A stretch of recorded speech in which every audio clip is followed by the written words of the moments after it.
105.5 WDHA here on the Jersey Magazine. Kelly Ahrens is my guest from Test and Train Sports and Stars and Stripe Sports as well. Kelly, good morning and welcome.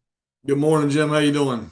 I'm good. Thank you for joining us this morning. We do a lot here on the Jersey Magazine about youth sports and mental health, and we try to combine them when possible. And I saw something that you posted on social media maybe a week or so ago about a mental MRI, and I was really, really intrigued by that. Tell our listeners about that. Yeah, mental MRI has been a very valuable tool that I use personally and that we've used it over the last 7 years, I guess. Dr. Tom Hansen, who wrote the books Heads Up Baseball 1 and 2, he and I were trying to figure out a tool that would really assist us with helping the athletes in their day-to-day operations, from performing as a student, performing as an athlete, and then allowing coaches to be able to look underneath the hood before they even came. So in a recruiting sense, they could get a better idea of what was coming in. So we do all the physiological pieces. We're able to test, we're able to predict and forecast on what their performance is going to be physically. But without the mental piece, it was hard to actually kind of sign off on what we thought. So came up with a mental MRI, and it's really grown. Florida State softball was really our first big client with that. And we just really had a good opportunity. That was during their when they were, competing at a high level, and they've actually won a national championship and finished second. So we were doing mental MRIs on the coaches. They were bringing back their past All-Americans to benchmark and profile people. And so we did their team, and then we started doing all of their recruits incoming. And so that's kind of how the mental MRI started. So the age level that you're dealing with is, let's say, sophomore, junior, senior in high school for this as they're being recruited? So we've been experimenting. I've done it for a long time. So we started with 10-year-olds. We've done 11-year-olds, et cetera. We think 12-year-old is a good place to start, and feel that they can retain what we're doing from a guidance standpoint. And the mental MRI is just the first part. It's the test that they take online, and they just anywhere from 30 minutes to an hour, depending upon personalities, as far as them to take it. And then that's the start. And then we do a mental MRI review, which is a very powerful discovery with the athlete, with the coach, or with the athlete, coach, and parent, and basically break the profile down for them, and their behavior models and what motivates them, and whatnot. And so we also have a How to Coach Me course. We do a self-scouting report as well. And so really spend detailed amount of time, not just in a one-time thing, but a continual support system for them to better learn how they can basically improve their approach and manage speed bumps that come along the way. And how often do you have these student athletes take these? Business has really picked up. There's a lot of funding right now available because of athletes that have had problems, especially in softball recently. There's been a lot of issues. So I've done a lot. I've just contracted with the Colorado School of Mines. I've done 85 of these in the last 2 weeks.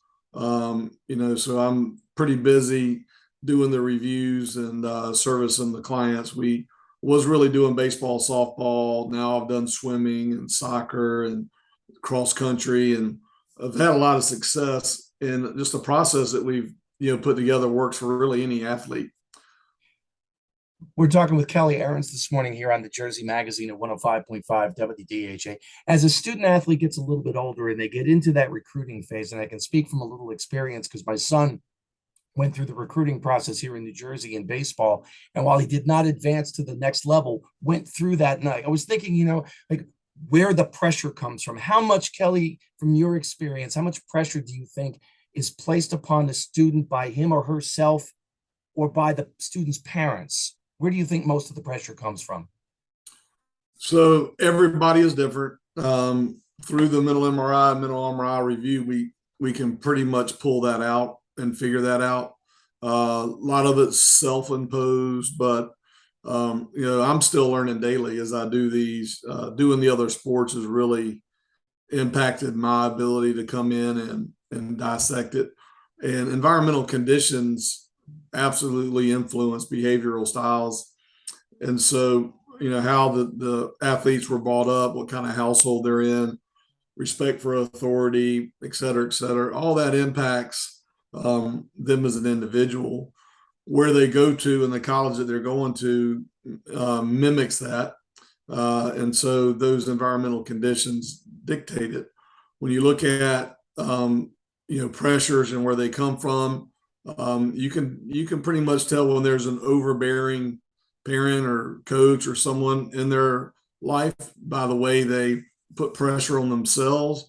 And then you can also kind of determine what's in their makeup. So if it's not in their physical makeup to feel that pressure, but yet they have a big problem dealing with anxiety and all these other things, then typically that's the environment they're in. So I would say it's more of their environment from their travel team or their club team opposed to parenting. There are some that influence the individuals, but usually it's made up in their profile where they're a high S as an example, and they want to do things perfectly, and it's a genuine pressure, right? It's something just the way they want it to be perfect. If they don't do it perfectly, then it impacts and creates a downhill slope. So it's not a motivation of an overbearing parent as much as it is just how that athlete processes information. I mentioned that I saw a social media post that you put out a couple of weeks ago, and this quote from a player got me. It was at the very beginning of your post. My mental health is starting to cripple. And that's what really caught my attention. How surprised were you when you saw that from a student athlete, that the way that she phrased it, my mental health is starting to cripple? So I've been doing these in the college level for 4 years. We do daily surveys, and what I learned is just if you can't reach the coach and the player, then the value of whatever you do is really minimal. And the players have to have a platform where they can freely express what's going on. So, as a part of that whole process, when I can talk to a stranger I've never met, review that mental MRI with them, and build a trust, like, how do you know all this about me? It's like amazing, Then it builds a little trust. Then we do what's called DAPS, which are daily athletic performance surveys. So the only way to impact athletes in real time is you have to get that information in real time. So I have a software platform that we've built. It's an athlete management system that allows us to be omnipresent every day. It's engineered to where all the athletes can self-report. Every stakeholder, from a trainer to a position coach to a recruiter to a scout or whatever, can be a part of that. And so when you do that in real time, there's no way to cheat it. So the validity of what they're doing is incredible. So we have a matrix. We show them, what a 1 is, what a 2 is, what a 3 is, et cetera. We teach them the difference between soreness, tightness, and pain. And when they do the mental piece of that, they have to select one of those numbers, and it's sitting in front of them, which tells them what it is. So when it's a 7 or 8, we know the severity and how we got to intervene. And just through experience, I look at them daily, and then the coaches do. They can look at it from their phone, but I'll pull them up and I'll make sure the coaches know, hey, we got to check on her immediately. Here's what we see. And every time it's lost a parent, something tragic's happened. It's not necessarily the sport. It's not necessarily the demands of practice or all that. It's all these other outside features. And it's just amazing how accurate we are in finding out and discovering that information. So when she sent that, we already knew because she was a player from Canada, long way away from home, 17 years old. I mean, it was a lot just to get her there. So she was on a high alert anyway. But it was just, it's a powerful move for someone to be able to speak that openly and get help, and literally within an hour, we were in touch with her. She was talking to a counselor within 2 hours, and we intervened. So it's a very powerful tool because it allows them to openly, display where they are. Yeah, the timeline, and I don't have it in front of me, but the timeline that you posted when you did this was really fascinating to watch how quickly the coaches got involved. And I think the athletic director was involved, and ultimately the parents. It happened really quickly, and it was really fascinating to see how all of that played out as a result of this mental MRI. Yeah, I mean, it's a tool. And I've talked to a lot of military people. I mean, I've talked to a lot of people for just genuine what works, right? What's affordable? This is so affordable. You can't afford not to do it. It works. I got validation and proof at every level. I've talked to police forces. I've talked to fire people. We've talked to a lot of schools. This should be something that's done every day with everybody within their own work environments, because it's the timing of when, and if you can react in real time, then it becomes real. And it's when that person who's struggling knows they can push a button and have some help instantly, it's fulfilling for them. They count on, they lean on it when they need to. And it's not a scenario where they're embarrassed or anything like that. It doesn't come across that way at all. So the concept of when we come in, we test them, we got all their physiological information, we're tracking, testing, retesting daily. I can walk in a room with 30 players and say, hey, how's your knee feeling? How's your elbow? How's this? And say, hey, come over here. You doing okay? Well, is it class? What's going on? And then they will open up more. Sometimes you do that and they go, yeah, I got it. It's all good now. And it was just something that they didn't want to continue. And I'd say 90% of it is that. 90% of it is, oh, you were listening. And then when they know this, somewhat like a test, I feel with some of them, they test it out early on, and man, they really do respond. They really are looking. They really are there if we need them. So it's pretty neat to see how different personalities kind of test the waters with that.